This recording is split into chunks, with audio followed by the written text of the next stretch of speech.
Sir అసలా ఈ lines ఎలా వచ్చాయి? ఆ థాట్ ఎలా వచ్చింది? ఈ లైన్స్ ఎలా పుట్టాయి నాకు కావాలి సార్. అంటే ఒక మంచి లవ్ సాంగ్ చేద్దాం అనుకునేటప్పుడు మే ట్యూన్ మీటర్ ఏమో మంచి రెట్రోగా ఉంది. సిట్యుయేషన్ ఏమో వేరే కైండ్‌లో ఉంది.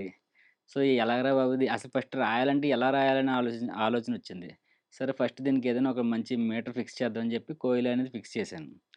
ఫిక్స్ చేసిన తర్వాత యాక్చువల్లీ అక్కడేమో ఒక మర్డర్ మిస్టరీ ఈ కైండ్‌లో వెళ్తది సబ్జెక్టు. అలాగని ఆ సబ్జెక్ట్ ఇందులో రాస్తే పాట జనాలు రిసీవ్ చేసుకోలేరు. ఎందుకంటే వాళ్ళకి ఓన్ కాదు కదా! అవును. వాళ్ళకి ఓన్ ఎప్పుడు లవ్వో, సాడో, ఇంకోటో ఎమోషనో, మోటివేషనో ఓన్ చేసుకుంటారు తప్ప, ఈ మిస్టరీ దాన్ని ఓన్ చేసుకోలేరు.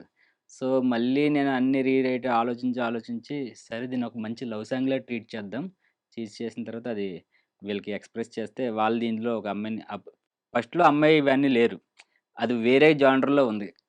కథ అనుకున్నప్పుడు. సో, మళ్ళీ పాటంతా అయిపోయిన తర్వాత వాళ్ళు మళ్ళీ ఇలాగ డీల్ చేసి, మళ్ళీ ఇంట్రోవర్ట్, ఎక్స్‌ట్రోవర్ట్ ఇలా పెట్టి అలాగా ప్లాన్ చేశారన్నమాట.